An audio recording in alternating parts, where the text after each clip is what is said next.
to your Thursday Daily Delivery. I am Michael Rand. Glad to have you guys back for another day. Big show today.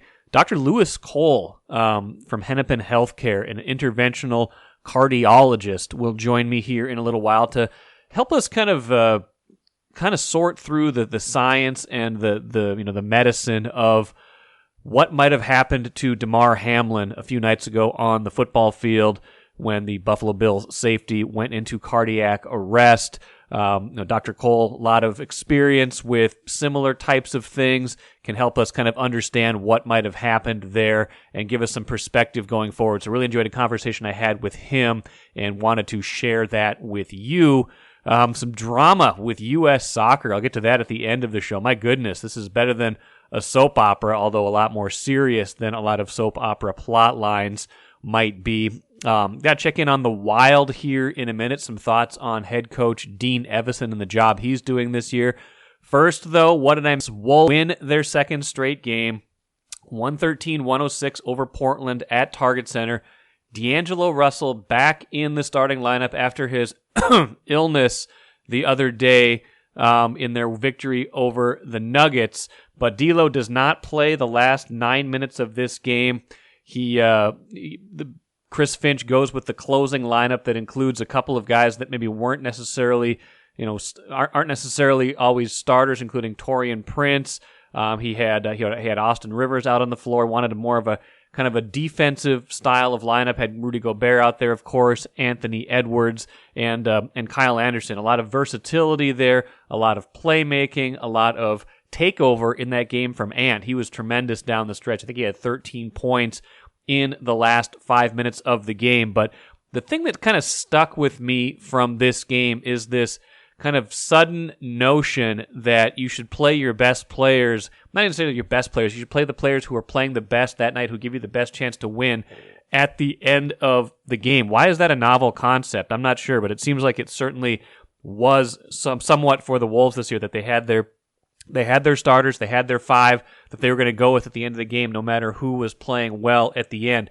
That seems to have changed. Let's hear from Chris Finch and a little back and forth he had with Timberwolves beat writer Chris Hine after Wednesday's win. That closing group did not include D'Lo. Is that more of that group was just giving you what you needed in that moment, more than an indictment on what D'Lo wasn't? Or yeah, it was certainly. I don't think there was nothing anti-D'Lo about the way we closed the game. For me, it came down to stops. Those two guards are so explosive, and like we knew going in that at some point we were going to switch the matchups, and we wanted to be a heavy switch team, and we wanted to control the perimeter and have Rudy controlling the paint, and that lineup gave us the best chance to do that. So. Is that just kind of the mantra going forward? Heck yeah. Whatever combination on a nightly basis gives you the best chance to win is going to be out there. 100%. Yeah, and I've said that I thought D'Lo did a really good job on Simons all night. I thought he chased him. I thought everything that he got against him was hard. I thought he was really good. So that's good. I think you should be doing that. I think that's a good way to approach an end of game situation, right? And it's kind of unique or unusual to basketball to a certain degree, that you would have a closing lineup, or that you would have different designations. Baseball, some sports you can't, once a guy comes out of the game, you can't bring him back into the game. Baseball, you're kind of stick with mostly the same players. You might pinch hit, you might have some strategy. Football, you're rotating guys in all the time, but you probably have your kind of set lineup. You're not going to bring in a surprise quarterback probably for a final play, or a different wide receiver. You're not going to ride a hot hand so much in football. In hockey, you're just changing things so much all the time. Soccer, again, the substitution thing, where once you come out, you can't come back in, at least at the highest levels. Basketball is unique, where you've got a lot of guys playing a lot of different minutes over the course of a game, and you can kind of see a game flow. You can kind of see how things are developing over the course of the game. And in this game, the Wolves were a lot of times at their best when they had a lineup that could switch on defense, when they had a lineup where Anthony Edwards was the one with the ball in his hands. And that might be their best closing lineup, where Anthony Edwards is in attack mode, can make plays, can take shots, can take it to the basket, can get them into the things they need to get into without having D'Angelo Russell sometimes kind of slow things down or look for his own game-winning shots. I know D'Angelo Russell has been a very clutch shooter in end-of-game situations. That's great. I think maybe there'll be a place for him at some point here, although it also begs the question of, as the trade deadline approaches, what is his role? What is his fit? He's on an expiring contract. Is that something that eventually gets moved before the deadline as he maybe moves further down the pecking order? I don't know. The bigger point I want to make is it took them half a season to get to this point, and that's a little bit alarming. I think they could have gotten to this point sooner. Maybe Chris Finch didn't feel emboldened to do this. Maybe he didn't feel like he should be kind of tinkering too much with the star pecking order or whatnot. I'm glad he got there, or seems to have gotten there at this point. By needing to the other night against Denver with players out, including D'Angelo Russell for that specified illness. They had to kind of play a rotation with a lot of guys who hadn't been playing a lot, and they did have the freedom to kind of do whatever they want with the lineup. This time, it was more intentional, where D'Angelo Russell just doesn't get off the bench for the final 9 minutes, and they close out that game strong with the win. So I will be interested to see how this looks going forward, and I'm a little disappointed it took them this long to get to this point. It's maybe not a magic kind of thing, but it seems like a practical element in sports, right? The best players who are playing the best at the end of the game should finish the game, and maybe the Wolves have finally figured that out. Let's move to the Wild. A very impressive win over Tampa Bay on a Wednesday, 5-1. Up and down the lineup, Kalen Addison was awesome, had a hand in, I believe, their first 3 goals, including an absolute rocket from the point to give them a 3-0 lead. Kirill Kaprizov scored a couple times. He's been tremendous. Really good goaltending again from Philippe Gustafsson, who's really found a stride lately. Looks like he's, giving them something more than just backup minutes. That he got some primetime action against a very good Tampa Bay team and held up quite nicely in this game. Bigger takeaway for me from this game is something I've been thinking about for a while. Dean Evason, head coach of the Wild, is rising in my estimation, in my esteem, among local head coaches as far as how good he is at maximizing the talent around him, the talent he has to work with, and the different styles he can play. This team got off to a horrendous start this year, giving up goals left and right, looking like this could be a major tumble from where they were a season ago when they set a team record with 113 points. Scored a lot of goals last season, had a lot of kind of dramatic comebacks. But you know what? They had a lot more scoring depth last year with Kevin Fiala in the lineup, really anchoring that second line. This year, they don't necessarily have that. They've got Kaprizov and they've got a bunch of other contributors, but so they have to kind of tighten up a little bit, not play this a boring style by any means, but they have to tighten things up a little bit, play a little bit differently in order to find their groove, and they absolutely have been able to do that. To get the buy-in from players to be able to do that, to have a team that can adjust and you can say, hey guys, we need to play this way now in order to win. It might be a little bit of growing pains, but we're going to change some things up. We're going to tweak some things along the way, and we need to get ourselves out of this funk. And they've been tremendous lately, really moving up the standings, really looking like a team that will be, making a strong push again to be in the playoffs, and maybe looking like a team that could, with this style, might be more suited to perform in the postseason. And that'll be the big test for this team and Dean Evason. Can they get over the hump? Can they win a playoff series or two? Now, sometimes that comes down to luck, flukes, things like that. They've been right there at various points the last 2 seasons and haven't gotten it done. They'll probably need to do that soon in order to feel good about themselves, to feel good about their trajectory.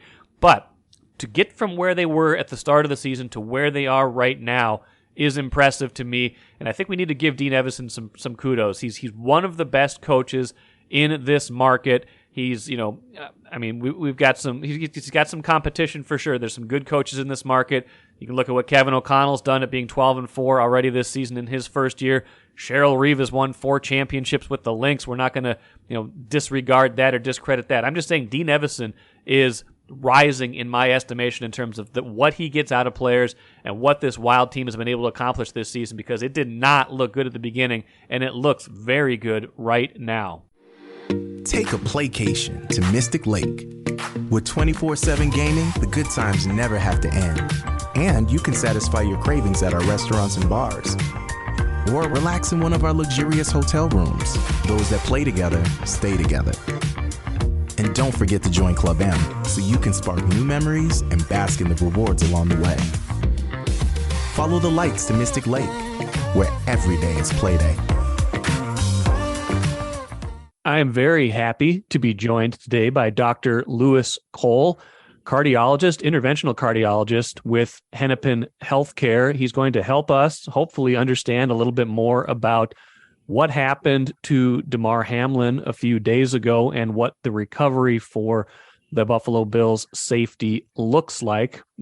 Dr. Lou, how you doing? I'm great. Thanks for having me. Sorry to be here under these sort of sad circumstances, but it's a good chance to perhaps provide some education about hearts and cardiology to sports fans and listeners out there. Absolutely. Absolutely. I appreciate that. Appreciating the expertise you have, which you have plenty of, obviously. Now, it's hard to know. We've kind of gotten bits and pieces of what happened, what might have happened along the way after what we saw Monday night with Damar Hamlin, suffering a cardiac arrest on the field during Monday Night Football. I don't want to put you in a spot where you're trying to diagnose without full information, but given what we know and what you saw and what kind of how these things tend to happen, what do you believe, or what have you witnessed so far or processed as to what did happen Monday night that led to this? Yeah, and I agree. It's hard to know without being there and having a full understanding of the information, but I think little bits and pieces have trickled out. I think watching what's available on the internet as far as the clips of what happened, folks were definitely doing CPR, so you had a cardiac arrest. I think I read a blurb on SI.com that a friend Clint sent me, and they talked about using an automated external defibrillator, or AED, which would suggest he probably had an arrhythmia that caused his heart to stop. And once we know those things, we suspect that this is probably in a more narrow range of possibilities. The most likely is probably a thing called commotio cordis, which is just a fancy medical term for getting hit just perfectly in the most unlucky way possible in the chest, in the center of the chest, at a time in your cardiac cycle where it can rapidly trigger an arrhythmia called ventricular fibrillation that causes the heart to, rather than beat in a coordinated fashion, just sort of quaver there and not send any blood out to the body. And it's a rare but real process. I've seen this speculated about by other cardiologists. I'm not alone in this, in reading ESPN and New York Times and whatnot. It's an interesting process because our body has a little residual blood pressure in it. And when you develop ventricular fibrillation, the heart is not moving any blood forward. But just like turning off the hose, there's still a little water that's coming out of turning off the tap. There's a little water that's coming out of the end of the hose for a few seconds. And that's very similar to what we saw with Damar Hamlin, in that he made the tackle, he got hit in the chest.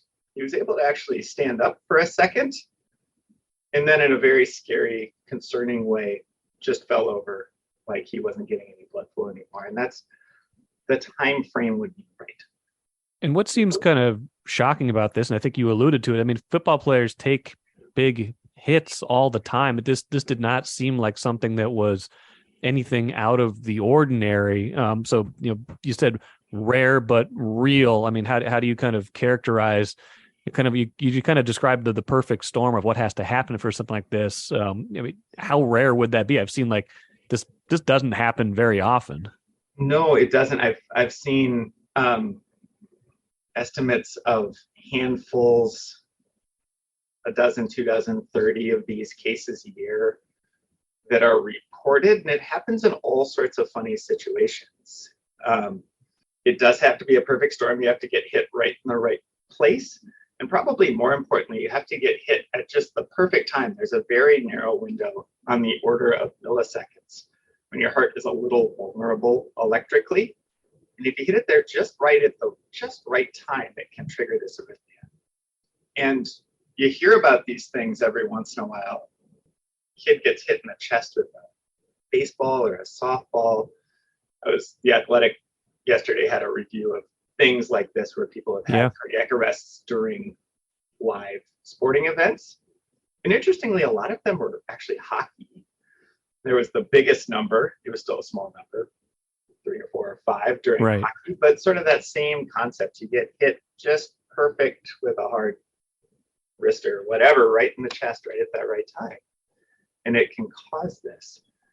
And it doesn't have to be a crazy, jarring, biggest hit of all time kind of thing that you suggested. I think he's just very, very unlucky to have this happen. And then what we also don't know is, was there some substrate right. in Damar Hamlin's case that predisposed him to this? Right.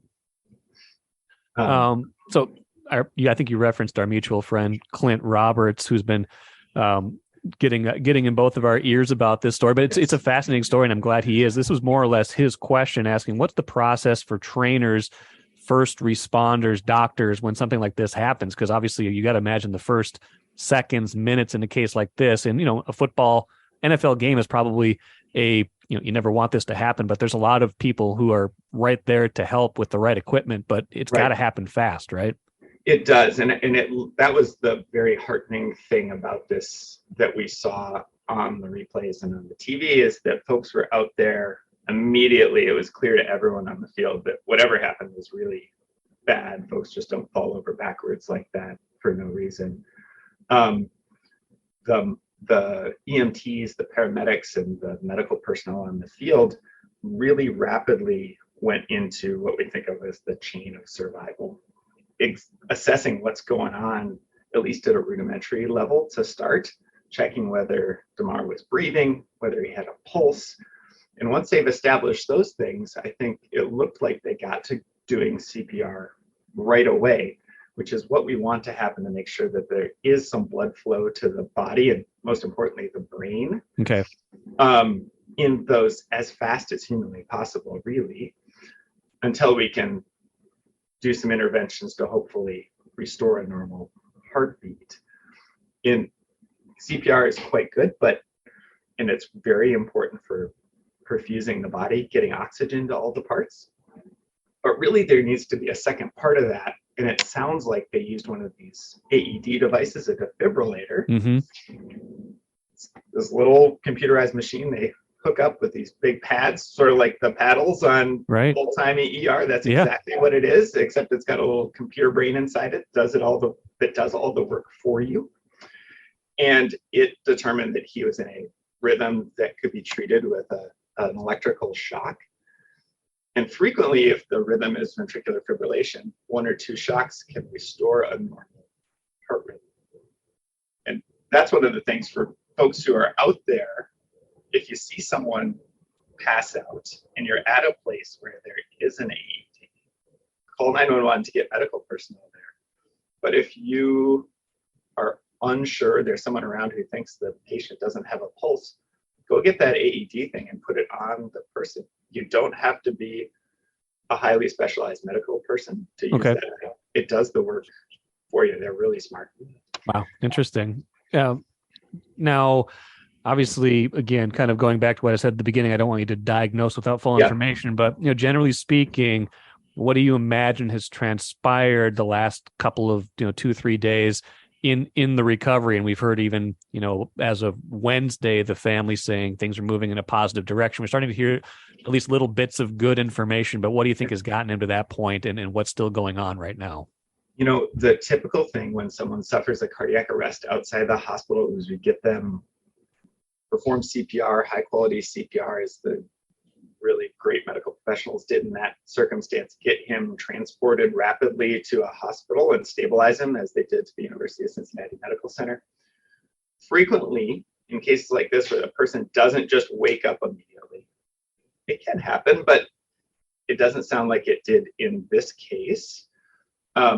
Frequently what will happen is they'll actually cool the body down to about 90 degrees. Interesting. Okay. For up to 48 hours. And the concept behind that is that with the body cooler, the metabolic processes are slower and there's less potential damage to the body. It lets the body focus all of its resources on the brain and healing.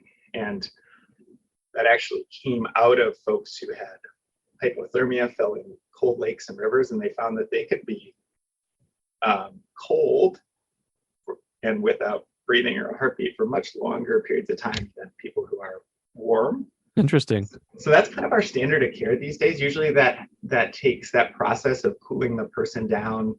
There'd usually be a breathing tube inserted to help them breathe during that period. They're probably in a kind of sedated because that's an uncomfortable process.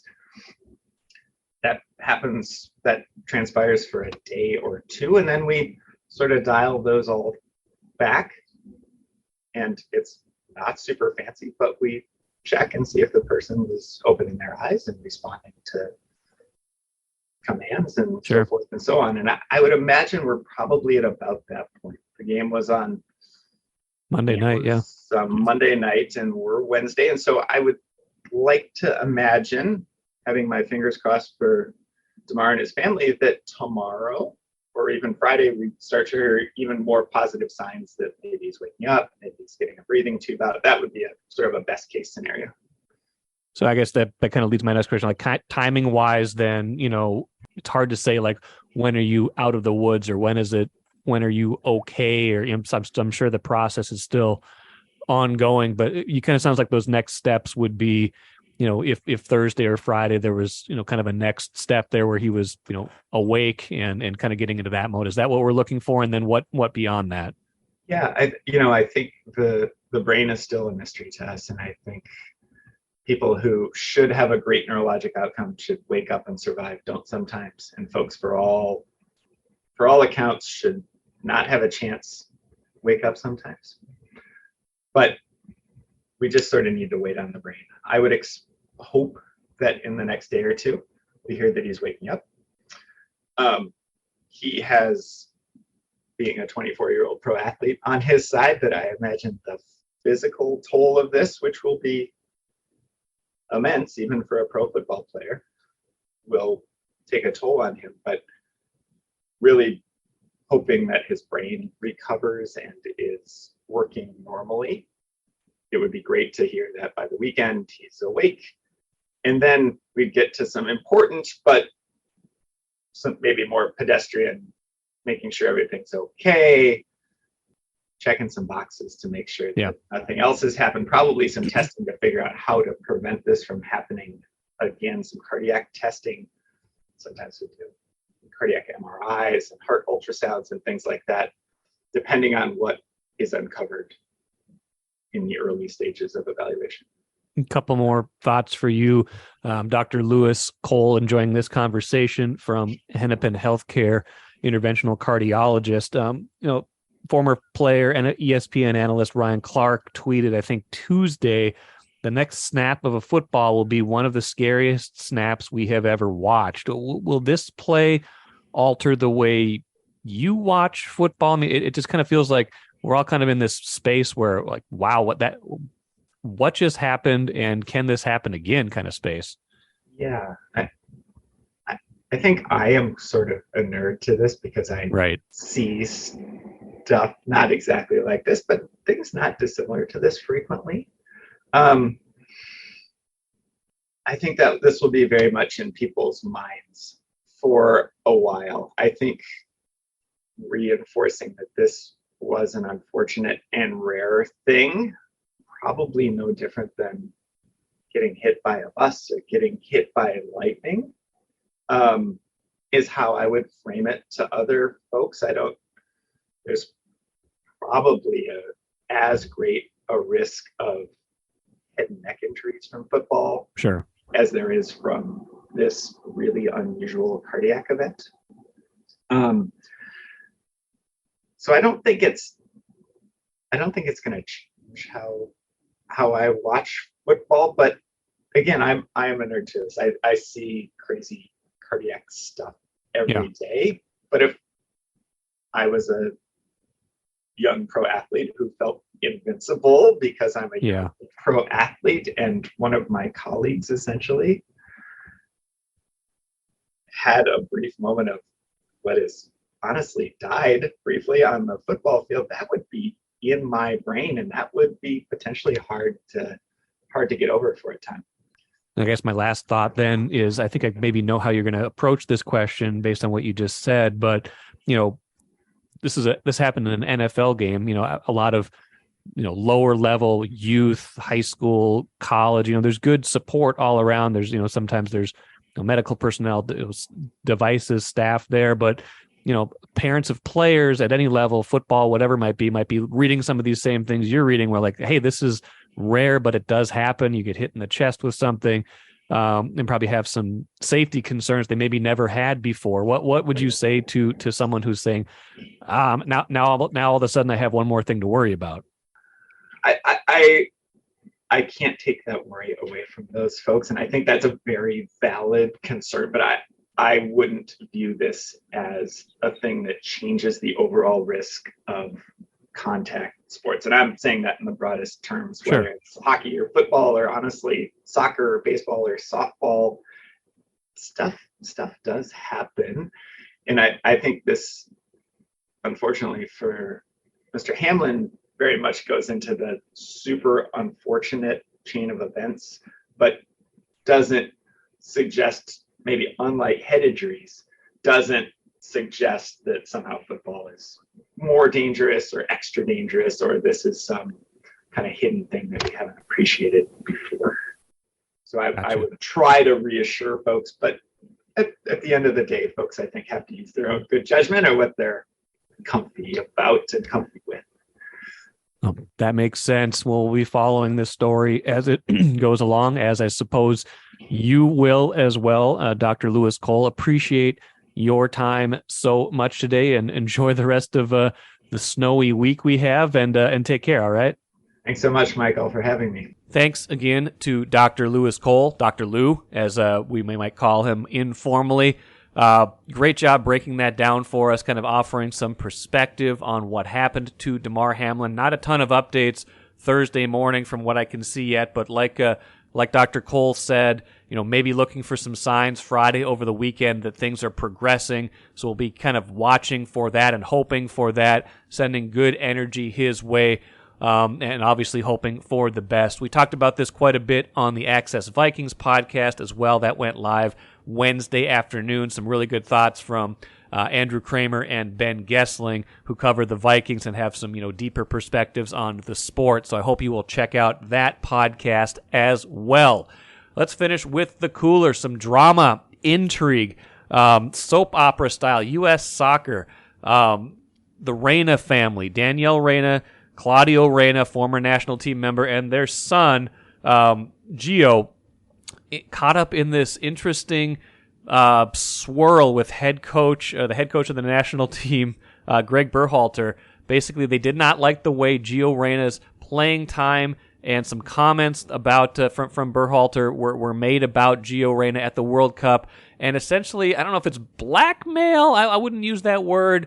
But that was kind of a tipping point for them to go to U.S. Soccer and reveal some things from Greg Berhalter's past regarding a domestic situation when he was 18 with a woman who is now his wife. And this is just getting messy with U.S. Soccer, coming off of a reasonably successful World Cup. I would say they got through the round. Got through group play, and Greg Berhalter silenced some critics in that regard. And now just coming right off of that, obviously a completely different thing, but another thing for U.S. Soccer to say, can we get our act together? How will this be resolved? One of the up-and-coming stars of this national team, Gio Reyna, right in the middle of this all with the head coach. So I'll be interested to see how this plays out. This is very, very delicate, very messy. Don't really know what more to say about it at this point, other than there's some drama, some intrigue, and doesn't seem like it'll go away really fast. That's for sure. That'll do it for today. By the way, hope you guys are having a okay snowy second, third, whatever we are in of the snow time here. Trying to piece it all together, trying to make it work, trying to stay safe out there. I'm doing the same.